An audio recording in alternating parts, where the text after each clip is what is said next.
క్రీస్తునందు ప్రియులారా, యేసుక్రీస్తు నామములో మీ అందరికీ శుభాలు తెలియజేస్తున్నాం. క్రీస్తు రాకడ ధ్వని శాంతి ఆదరణ సందేశాలు అను టీవీ కార్యక్రమం కొరకు ప్రేమతో మిమ్మల్ని ఆహ్వానిస్తున్నాం. మీరు మీ విలువైన సమయాన్ని కేటాయించుకొని మా కార్యక్రమాలు చూస్తున్నందుకు మీకు కృతజ్ఞతలు. ఈ కార్యక్రమాలు మీ ఆత్మీయ ప్రయోజనమునకు ఎంతో సహాయపడుతున్నవని నమ్ముతున్నాం. ప్రియులారా, ఈ టీవీ పరిచర్య కొరకు ప్రార్థించండి, సహకరించండి, ప్రోత్సహించండి. ఈ కార్యక్రమాలు ఇతరులకు పరిచయం చేసి వారు కూడా చూసి మేలు పొందేటట్లుగా సహాయపడాలని మీకు మనం చేస్తున్నాం. విశ్వాసంతో ఎంతో ఖర్చు పెట్టి కొనసాగిస్తున్న ఈ కార్యక్రమాలు తుదవరకు కొనసాగేటట్లుగా ప్రార్థించండి. దేవుడు మిమ్మల్ని ప్రేరేపిస్తే మీరు కూడా ఒక కార్యక్రమానికి స్పాన్సర్ చేసి ఈ పరిచర్యలో పాలిభాగస్తులు కావాలని ప్రేమతో మీకు మనం చేస్తున్నాం. ప్రత్యక్షంగా మరి టీవీ ద్వారా మేము స్వార్థ ప్రకటిస్తున్నాము. పరోక్షంగా ప్రార్థిస్తున్నవారు, సహకరిస్తున్నవారు, మమ్మలను ప్రోత్సహిస్తున్న వారంతా ఈ పరిచర్యలో పాలిభాగస్తులని జ్ఞాపకం చేస్తున్నాం. యేసుక్రీస్తు వారు ఇచ్చిన గొప్ప ఆజ్ఞని మేము పాటిస్తున్నాం.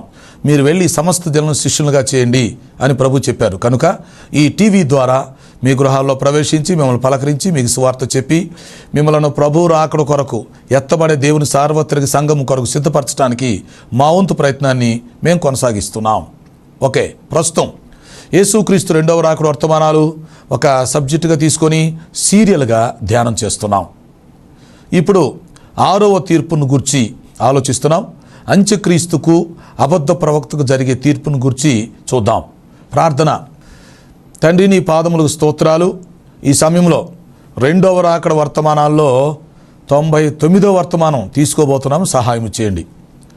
6వ తీర్పులో అంత్యక్రీస్తుకు అబద్ధ ప్రవక్తకు మధ్య జరిగేటువంటి ఈ తీర్పును గురించి మేము ఆలోచిస్తున్నాం. మీరు బోధకులై మాకు బోధ చేయమని మనం చేస్తున్నాం. ఈ కార్యక్రమంలో సహకరిస్తున్న కుటుంబమును దీవించండి. రక్షణ లేని వారికి రక్షణ దయచేయండి. రక్షణ పొందిన వారిని సంఘంలో స్థిరపరిచి బలపరిచి మీ రాకడ కొరకు సిద్ధపరచండి. మాకు అవసరమైన సందేశం దయచేసి మీరే మహిమ పొందమని యేసు పరిశుద్ధ నామములో అడుగుచున్నాను తండ్రి, ఆమేన్. ఓకే ప్రియులారా, మంచిది. కూడి వచ్చిన మీ అందరికీ మరొకసారి శుభాలు, ప్రత్యేక వందనాలు తెలియచేస్తూ మిమ్మల్ని వర్తమానం కొరకు ఆహ్వానిస్తున్నాం. మీరు చూస్తున్న వింటున్న ఈ కార్యక్రమాలు క్రీస్తు రాకడ ధ్వని యూట్యూబ్లో, ఫేస్బుక్లో మీకు అందుబాటులో ఉంటున్నాయి. ఆ అవకాశం ఉపయోగించుకోండి. క్రీస్తు రాకడ ధ్వని యూట్యూబ్ ఛానల్ని సబ్స్క్రైబ్ చేయండి. మీకు తెలిసిన వాళ్ళందరికీ షేర్ చేయండి. ఓకే, ప్రస్తుతం మనం రెండవ రాకడలో 7 తీర్పులు ఈ సబ్జెక్ట్లో 6వ తీర్పును గూర్చి ఆలోచిస్తూ ఉన్నాం. అవునా? వాక్యానుసారంగా రెండవ రాకడలో దేవుని ప్రణాళిక ప్రకారం 7 తీర్పులు జరుగుతాయని నేర్చుకుంటూ ఉన్నాము. 5 తీర్పులను గురించి చెప్పటం జరిగింది. ఇప్పుడు 6వ తీర్పును గురించి ఆలోచిస్తూ ఉన్నాం. ఈ 6వ తీర్పుని 3 భాగాలుగా చేస్తున్నాం. ఒకటి సాతానుకు జరిగే తీర్పు. దీనిని 4 వర్తమానాల్లో మీకు అందించడం జరిగింది. సాతానుకు జరిగే తీర్పు. రెండో భాగంలో ఇప్పుడు అంత్యక్రీస్తుకు అబద్ధ ప్రవక్తకు జరిగే తీర్పును గురించి ఆలోచిద్దాం. మూడో భాగంలో పడద్రోయబడినటువంటి దేవదూతలకు, గ్రూపులకు జరిగే తీర్పును గురించి ఆలోచిద్దాం. దాంతో 6వ తీర్పు ముగించబడుతుంది. ఓకేనా? ఏం కన్ఫ్యూజ్ అవగాకండి. దేవుని యొక్క వాక్యాన్ని క్షుణ్ణంగా తెలుసుకోండి. డౌట్స్ ఉంటే క్లియర్ చేసుకోండి. సో ఇప్పుడు 6వ తీర్పులో ఎవరి గురించి ఆలోచించాలి? అంత్యక్రీస్తు లేక అబద్ధ ప్రవక్త, ఇద్దరు అనుకోండి. ఈ ఇద్దరికి కలిపి ఒక తీర్పు సపరేట్గా జరగబోతుంది. దీనిని కూడా మనం 6వ తీర్పులో లెక్కేసామన్నమాట. ఓకే, ఇంతకీ అంత్యక్రీస్తు ఎవరు, అబద్ధ ప్రవక్త ఎవరు?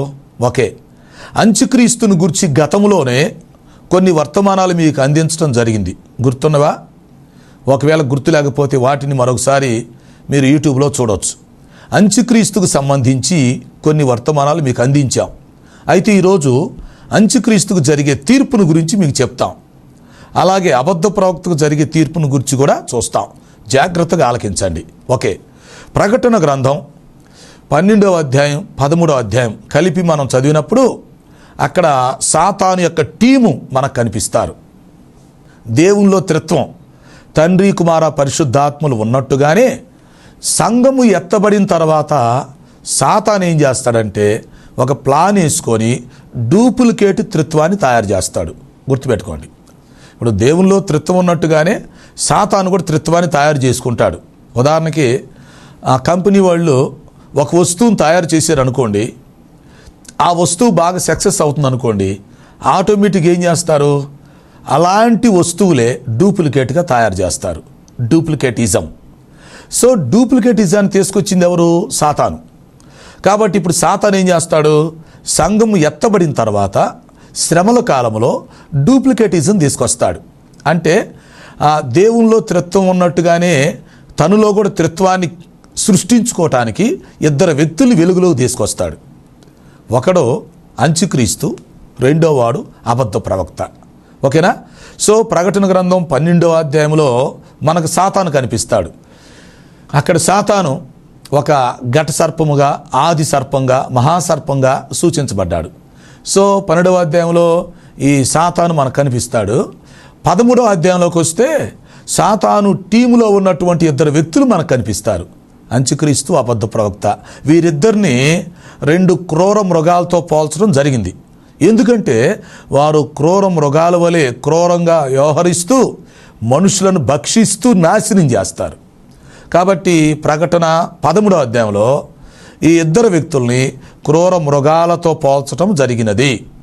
ఒకరు సముద్రములో నుండి పైకి వచ్చినటువంటి క్రూర మృగం, అతడే అంత్యక్రీస్తు లేక క్రీస్తు విరోధి.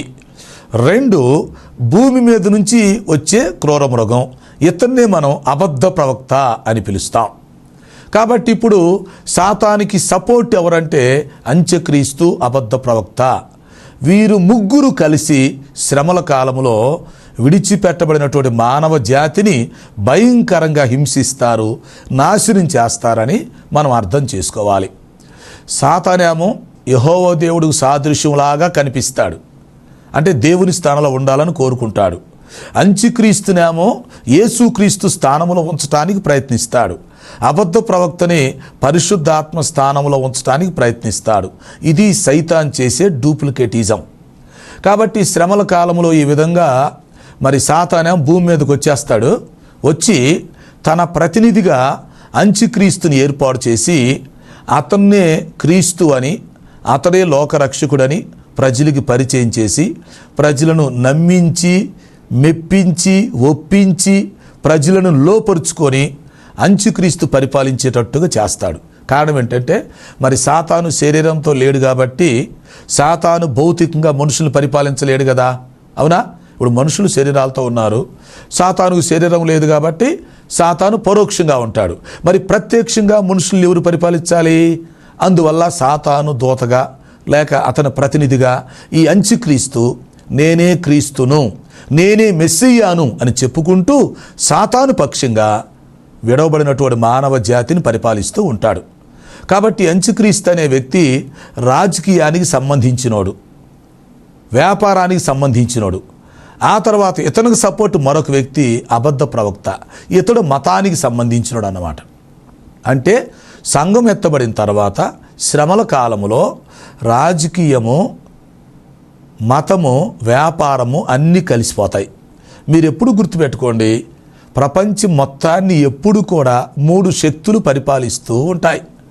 ఒకటి ఏంటంటే రాజకీయ శక్తి, 2 మత శక్తి, 3 వ్యాపార శక్తి. మొదటి నుంచి ఇప్పటి వరకు కూడా ఈ 3 శక్తులే ప్రపంచాన్ని పరిపాలిస్తాయి. ఈ 3టికి సంబంధించిన వ్యక్తులే ప్రపంచాన్ని ఏలుబడి చేస్తూ ఉంటారు. మత అధికారులు, రాజకీయ అధికారులు, అలాగే వ్యాపార, వాణిజ్య లేక పారిశ్రామికవేత్తలు, వీళ్ళే ప్రపంచాన్ని అప్పుడు, ఇప్పుడు, ఎప్పుడు పరిపాలిస్తూ ఉంటారు. కాబట్టి ఈ 3 శక్తులు అన్నమాట. కనుక ఇప్పుడు సాతానుకి అంత్యక్రీస్తున్నాడు కదా, ఈ అంత్యక్రీస్తు ఎవరో రాజకీయ శక్తి, వ్యాపార శక్తి. తర్వాత అబద్ధ ప్రవక్త ఉన్నాడు కదా, ఇతడు మత శక్తి అన్నమాట. సో ఈ విధంగా సంఘం ఎత్తబడిన తర్వాత శ్రమల కాలంలో మానవ జాతిని పరిపాలిస్తూ హింసిస్తూ ఉంటారు. ఆ సమయంలో ఎంతోమంది రక్షించబడి హతసాక్షులుగా చంపబడతారు. కొంతమంది సజీవులుగా ఉండి భయంకరంగా హింసించబడుతూ ఉంటారు. అర్థం చేసుకోండి. అప్పుడు ఈ అంత్యక్రీస్తు, అబద్ధ ప్రవక్త ఇద్దరు కలిసి ఏం చేస్తారు? అంత్యక్రీస్తు నేనే క్రీస్తును, నాకు నమస్కారం చేయాలని కోరతాడు. ఆ విధంగా ప్రపంచానికి చట్టం చేస్తాడు. నేనే క్రీస్తుని, నేనే దేవుని అవతారం, కాబట్టి ప్రతి ఒక్కరూ నాకు నమస్కారం చేయాల్సిందే, నన్ను పూజించాల్సిందే అని చెప్తాడు. ఈ అంత్యక్రీస్తు ఏం చేస్తాడంటే మొదటి దశలో నేను క్రీస్తును, నేను దేవుని ప్రతినిధిని అంటాడు, బాగానే ఉండిద్ది. రెండవ దశలో అసలు నేను దేవుని ప్రతినిధిని కాదురా, నేనే దేవుడిని అంటాడు అన్నమాట. నేనే దేవుడిని అని చెప్పి దేవాలయంలోకి వెళ్ళి యెరూషలేము దేవాలయంలో కూర్చుండి తనకు పూజ చేయాలని కోరతాడు. అలాగే తన ప్రతిమను చేయించి యెరూషలేము దేవాలయంలో పెడతాడు. అదే నాశనకరమని హే వస్తువు. ప్రతి ఒక్కడు ఆ ప్రతిమకు నమస్కారం చేయాలని ఆజ్ఞాపించడం జరిగింది. సో ఇదంతా అంత్యక్రీస్తు చేసేటువంటి వ్యవహారం. అయితే ఈలోపు మరి అబద్ధ ప్రవక్త ఉన్నాడు కదా, ఇతని సంగతి ఏంటి? ఇతని అంశం కూడా వచ్చిందిలే, తర్వాత చెప్తా. ఈ అబద్ధ ప్రవక్త వ్యవహారం ఏంటి? ఇతడు అంత్యక్రీస్తు ఒక రాజు అయితే అతనికి ఇతడు మంత్రి లాంటివాడు, దొందు అన్నమాట. మనం కానీ బుర్రకథ వేసేటప్పుడు వంతు పలుకుతారు చూసారా, అదన్నమాట. సాతానుకు వంతు పలికేవాళ్ళు వీళ్ళిద్దరూ, అంత్యక్రీస్తుకు మళ్ళీ వంతు పలికేవాడు అబద్ధ ప్రవక్త. కాబట్టి అబద్ధ ప్రవక్త ఏం చేస్తాడు? మానవ జాతికి సాక్ష్యం చెప్తాడు. ఏంటి? అంత్యక్రీస్తే దేవుడని, ఆయనే దేవుని క్రీస్తు అని, అందరూ ఆయనను పూజించాలని మనుషులను ప్రేరేపిస్తూ ఉంటాడు. అంతేకాదు, ఈ అంత్యక్రీస్తు ప్రతిమను ఒకటి చేపించి దానికి జీవాన్ని పోసి దాన్ని తీసుకొచ్చి యెరూషలేము దేవాలయం నిలబెట్టి అందరూ దానికి నమస్కారం చేయాలని మనుషులను బలవంతం చేస్తాడు అబద్ధ ప్రవక్త. అంతేకాదు, 666వ నెంబర్ ముద్ర కనిపెట్టి ఆ ముద్ర ప్రతి ఒక్కరూ వేయించుకోవాలని, వేయించుకోకపోతే క్రయ విక్రయాలు చేయటానికి వీలు లేదని మరి చెప్తాడు అబద్ధ ప్రవక్త. కాబట్టి సైతాన్ చేసే పనులు సైతాన్ చేస్తే, అంత్యక్రీస్తు చేసే పనులు అంత్యక్రీస్తు చేస్తుంటే, అబద్ధ ప్రవక్త చేసే పనులు అబద్ధ ప్రవక్త చేస్తాడు. ఇంకొక విషయం ఏంటంటే, అబద్ధ ప్రవక్త ప్రజలను నమ్మించే దానికోసం, ప్రజలను ఒప్పించి ఆకర్షించుకొని లోపరుచుకునే దానికోసం ఏం చేస్తాడు తెలిసిన? అవసరమైతే ఆకాశం నుంచి అగ్ని రప్పిస్తాడు, గొప్ప గొప్ప సూచక క్రియలు చేస్తాడు. ఎవరో? అబద్ధ ప్రవక్త. అప్పుడు ప్రజలందరూ ఏమనుకుంటారు? వరే, ఇతను చెప్పేది నిజమేనో, ఇతడు చెప్పేది నిజం కాకపోతే ఇతడు ఆకాశము నుండి అగ్ని ఎలా రప్పించగలుగుతున్నాడు? సూచక్రియలు ఎలా చేయగలుగుతున్నాడు? ప్రతిమకు జీవాన్ని ఎలా పోయగలిగాడు? ఆ ప్రతిమ చూడగలిగినట్లుగా, మాట్లాడగలిగినట్లుగా దానికి జీవాన్ని ఎలా ఇవ్వగలిగాడు? జీవాన్ని ఇచ్చాడంటే ఇతడు చెప్పేది సత్యమే కదా అని అందరూ అబద్ధ ప్రవక్త మాటలు విని మోసపోయి అంత్యక్రీస్తును పూజిస్తూ ఉంటారు, అతని ప్రతిమకు నమస్కారం చేస్తారు. 666వ నెంబర్ ముద్ర వేయించుకోవడం జరుగుతుంది. ఒకవేళ మీరు అడగొచ్చు, యెరూషలేములో ఉన్న వాళ్ళంటే అక్కడికి వెళ్ళి వేస్తారండి, మరి ప్రపంచంలో ఉన్న వాళ్ళందరూ అతనికి ఎలా నమస్కారం చేయగలుగుతారు? యెరూషలేములో ఉన్న వాళ్ళంటే వాళ్ళు భౌతికంగా వెళ్ళి నమస్కారం చేసి వస్తారు, ఓకే. మరి ప్రపంచంలో ఉన్న వాళ్ళందరూ అతనికి ఎలా నమస్కారం చేయగలుగుతారు అంటే అప్పుడు అతను ఏం చేస్తాడు? టెక్నాలజీ ఉపయోగిస్తాడు. ఎట్లా ఉపయోగిస్తాడు? ప్రతి ఒక్కరూ తనకు నమస్కారం చేస్తున్నట్టుగా వారి పాస్వర్డ్ పెట్టి అంత్యక్రీస్తు ప్రతిమను దగ్గర పెట్టుకొని ఆ ప్రతిమకు వీళ్ళు నమస్కారం చేస్తున్నట్టుగా నమస్కారం చేసి ఫోటో తీసి పంపించేస్తారు. ఏమైంది అంటే యెరూషలేములోకి భౌతికంగా వచ్చి నమస్కారం చేయకపోవచ్చు. ప్రపంచంలో ఉన్న ప్రతి వ్యక్తికి సీరియల్ నెంబర్ ఉంటుంది, ఆ సీరియల్ నెంబర్ పెడతాడు, అతను పాస్వర్డ్ ఉంటుంది, ఆ పాస్వర్డ్ పెడతాడు. తర్వాత అంత్యక్రీస్తు ప్రతిమను పెట్టుకొని ఆ ప్రతిమ ఫోటోతో తన ఫోటో కలిపి ఫోటో దిగుతాడు. ఆ ఫోటోలు అతను నమస్కారం పెడుతున్నట్టుగా చూపిస్తాడు. అంటే అంత్యక్రీస్తు ప్రతిమకు తాను నమస్కారం పెడుతున్నట్టుగా ఫోటో తీసుకోవాలి, తీసుకొని ఆ ఫోటో పంపించేస్తాడు. సరిపోయింది కదా. అంటే యెరూషలేములోకి వెళ్ళి భౌతికంగా నమస్కారం పెట్టే బ్యాచ్ కొంతమంది అయితే, మరి ప్రపంచంలో ఉన్న మానవ జాతి మొత్తం ఈ ఫోటో ద్వారా టెక్నికల్గా నమస్కారం పెట్టి పంపించడం జరిగింది అన్నమాట. సో ఆ విధంగా ఈ అబద్ధ ప్రవక్త మానవ జాతిని ప్రేరేపించి అంత్యక్రీస్తుకు నమస్కారం చేసేటట్టుగా, ఆ ముద్ర వేయించుకునేటట్టుగా ప్రేరేపిస్తాడు.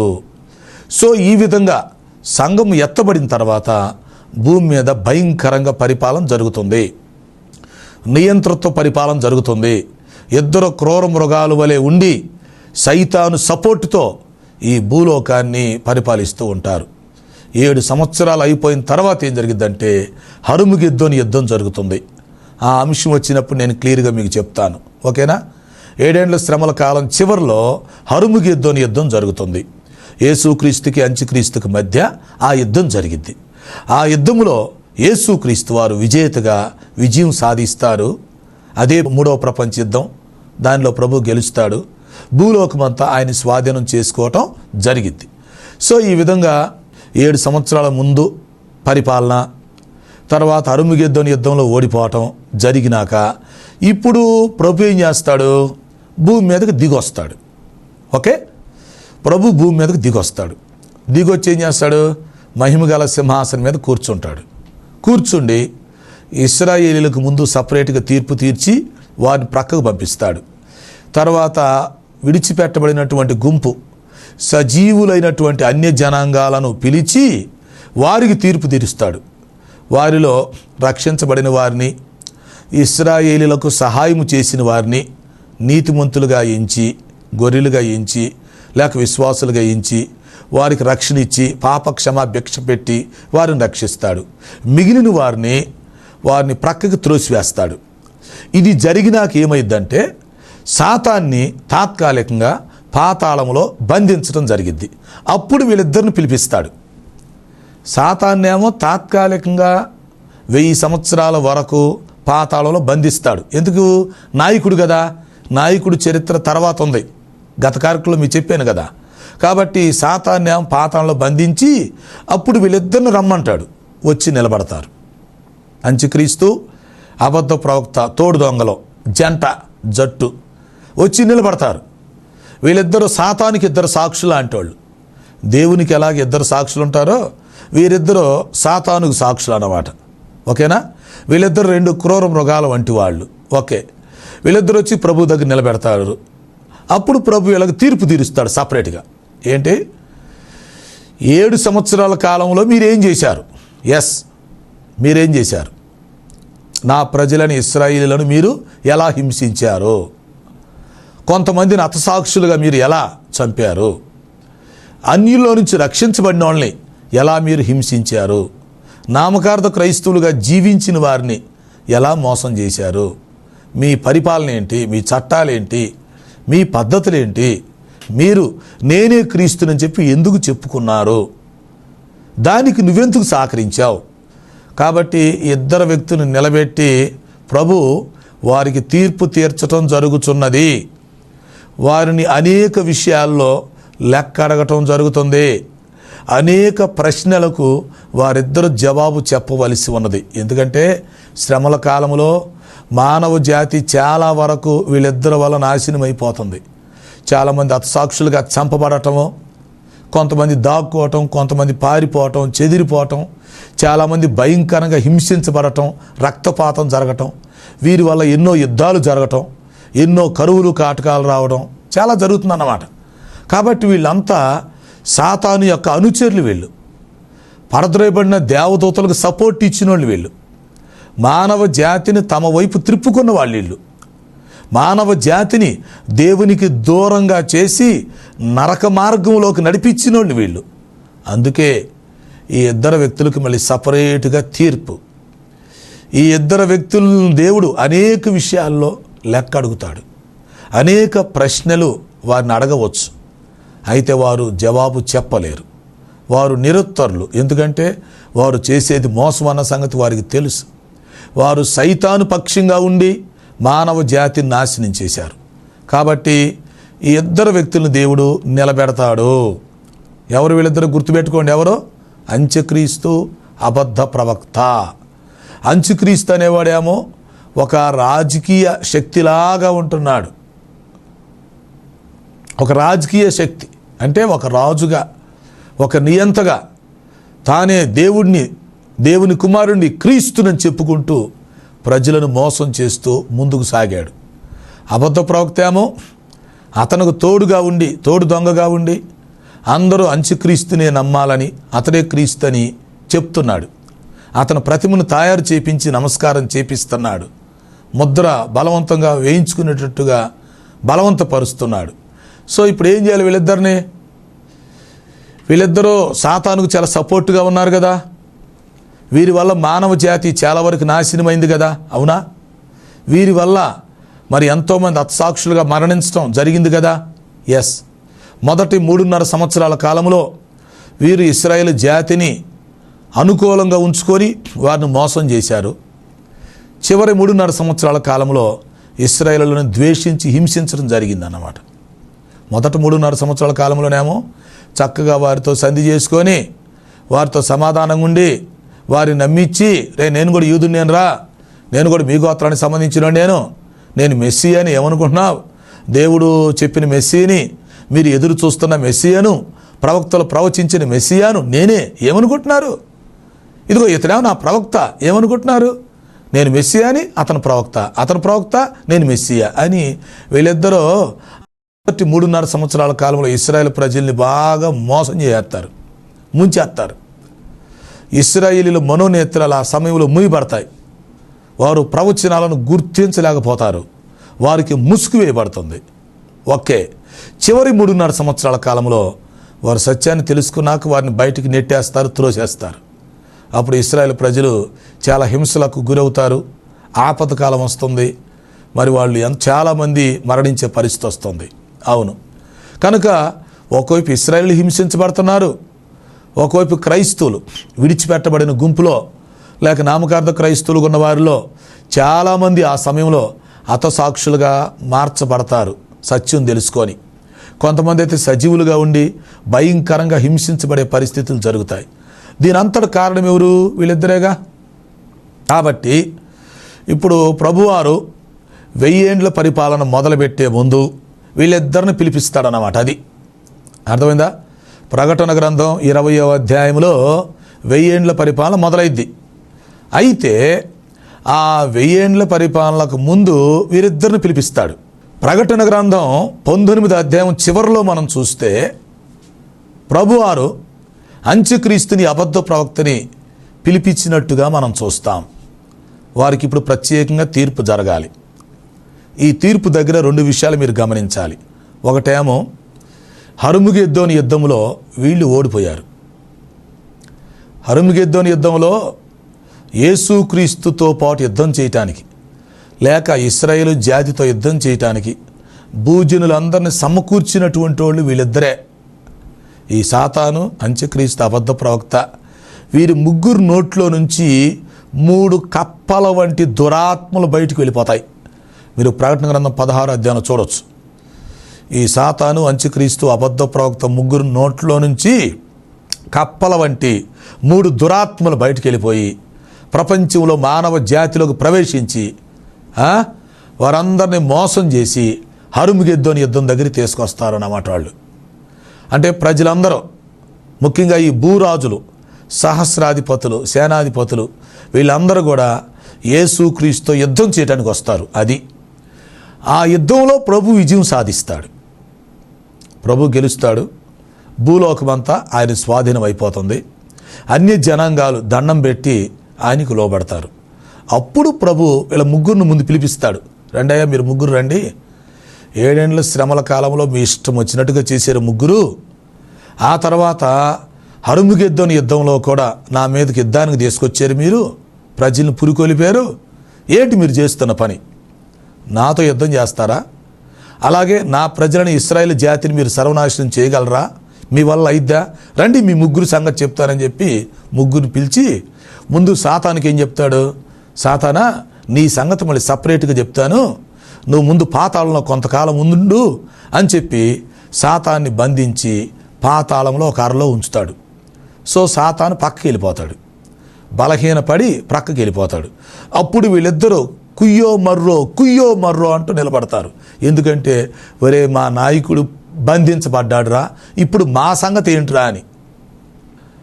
మా నాయకుడే బంధించబడ్డాడే, చాటుకి వెళ్ళిపోయాడే, ప్రక్కకి వెళ్ళిపోయాడే, ఇప్పుడు మా సంగతి ఏంటని వీళ్ళిద్దరూ మూలుగుతుంటే పిలిపించి, మీ సంగతి ఏంటయ్యా? సాతాను మీకు దేవుడా? మీరు అతని అనుచరులా? నువ్వు రాజువా? అతను మంత్రా? మీరిద్దరూ ఈ భూజనులు నాకు దూరం చేస్తారా? వీళ్ళని నరకానికి పంపించాలని ప్రయత్నం చేస్తారా? కాబట్టి ఎవడు ఏది విత్తుకుంటాడో అదే పంట కోస్తారు. కాబట్టి మీరు విత్తిన పంటే ఇప్పుడు మీరు కొయ్యాలి. ఈ మానవ జాతి నరకానికి వెళ్ళటానికి మీరు పాత్ర పోషించారు కనుక ఈ శ్రమల కాలంలో చాలామందిని మీరు నాశనం చేశారు. కాబట్టి ఇప్పుడు మీకు తీర్పు తీరుస్తున్నాను. మీరు శరీరముతో ఉండగానే, మీరు సజీవులుగానే మిమ్మల్ని ఇప్పుడు అగ్నిగుండంలో పంపిస్తున్నాను అని చెప్పి అగ్నిగుండాన్ని ఓపెన్ చేసి బోని వీళ్ళిద్దరిని పంపిస్తాడన్నమాట. దేవుడు నరకాన్ని సృష్టించాడు. అయితే ప్రస్తుతం నరకం ఖాళీగా ఉంది. నరకంలోకి ఎవరు వెళ్ళలేదు. ఇంకా బోని అవలా. నరకం సృష్టించబడి ఉంది, అది ఖాళీగా ఉంది, అది నోరు తెరుచుకొని ఉంది. ఇప్పుడు దేవుడు తీర్పు తీర్చి అంత్యక్రీస్తుని అబద్ధ ప్రవక్తని ఇద్దరిని, వాళ్ళు అప్పుడు ఇంకా బ్రతికే ఉంటారు, శరీరంతో ఉన్నాడు, సజీవులుగా ఉన్నారు, వాళ్ళిద్దరికి తీర్పు తీర్చి వారిని అగ్నిగుండంలో పడవేయటం జరుగుతుంది. గుర్తుపెట్టుకోండి. కాబట్టి రేపు భవిష్యత్తులో రెండవ రాకడలో తీర్పు జరిగినప్పుడు నరకంలో పడేటువంటి మొట్టమొదటి ఇద్దరు వ్యక్తులు, సీరియల్ నెంబర్ 1, 2 ఎవరంటే మొట్టమొదటి వ్యక్తి అంత్యక్రీస్తు. అతడు యేసుక్రీస్తు స్థానంలో ఉండి నేనే క్రీస్తునని చెప్పి ప్రజలను మోసం చేశాడు గనక మొదట అతడు నరకంలో వేయబడతాడు. తర్వాత అబద్ధ ప్రవక్త, అతడు పరిశుద్ధాత్మలాగా పోల్చుకొని ఒక ప్రవక్తలాగుండి అంత్యక్రీస్తుకు సపోర్ట్ చేసి మానవ జాతిని నాశనం చేశాడు గనక తర్వాత అబద్ధ ప్రవక్త వేయబడతారు. కాబట్టి ఇప్పుడు మీరు నరకంలో మొదట అంత్యక్రీస్తు, తర్వాత అబద్ధ ప్రవక్త వేయబడతారు. వారిద్దరూ యుగయుగాలు బాధపడుతూ నెమ్మది లేకుండా ఉంటారు. ఆ తర్వాత 1000 ఏళ్ళ పరిపాలన జరిగిద్ది. 1000 ఏళ్ళ పరిపాలన అయిపోయిన తర్వాత సాతాను కూడా తీసుకొచ్చి ఇక్కడికి పంపించేస్తాడు. తర్వాత పడద్రోయబడిన దేవదూతలు మొత్తం ఇక్కడికి చేరతారు. ఆ తర్వాత రక్షణ పొందినటువంటి మానవ జాతి మొత్తం కూడా ఇక్కడికి చేరతారు. సో ఇలా మీరు అర్థం చేసుకోవాలి. దేవుని యొక్క తీర్పులో ప్రతి ఒక్కటి తగిన సమయంలో జరిగిద్ది. దేవుడు ఎవరిని వదలడో, ప్రతి దానికి సమయం కలదు. ఆయా సమయాలలో ఆయా వ్యక్తులకు ఆయా రీతులుగా తీర్పు జరిగిద్దని మనం అర్థం చేసుకోవాలి. కాబట్టి అంత్యక్రీస్తు వస్తున్నాడు, జాగ్రత్త. అతనికి తోడు అబద్ధ ప్రవక్త ఉన్నాడు, జాగ్రత్త. సంఘం ఎత్తబడిన తర్వాత వీళ్ళు బయటకు వస్తారు, పరిపాలన చేస్తారు, యుద్ధం చేస్తారు, ఓడిపోతారు, తీర్పు పొందుతారు, నిత్య నరకంలో అగ్నిగుండంలో బాధపడుతూ ఉంటారు. కాబట్టి దేవుని ప్రియమైన పిల్లలారా, ఈ విషయాలు మనం అర్థం చేసుకొని ప్రతి ఒక్కరూ రక్షణ పొందుకొని ప్రతి ఒక్కరూ ప్రభు రాకడ కొరకు సిద్ధపాటు కలిగి ఉండాలని వాక్యం హెచ్చరిస్తుంది. అట్టి కృపను దేవుడు మనందరికీ దయచేయునుగాక. ప్రార్థన. తండ్రి నీకు స్తోత్రాలు. విన్న వర్తమానం మా హృదయాల్లో ఫలింప చేయమని మనం చేస్తున్నాం. రక్షణ లేని వారికి రక్షణ దయచేయండి. సమస్యలతో, అనారోగ్యతతో, అవసరాలతో వారికి సహాయం చేసి మహిమ పొందమని యేసు పరిశుద్ధ నామంలో అడుగుచున్నాను తండ్రి. ఆమేన్. తండ్రి, కుమార, పరిశుద్ధ ఆత్మత్రేక దేవుని దీవెన మనకు తోడై నడిపించునుగాక. ఆమేన్, ఆమేన్. ప్రియులారా, ఈ కార్యక్రమాలకు మీరు స్పాన్సర్ చేయాలని ఆశించినట్లయితే మా సెల్ ఫోన్ నెంబర్కి SMS చేయండి. 9440402368 9440402368. God bless you.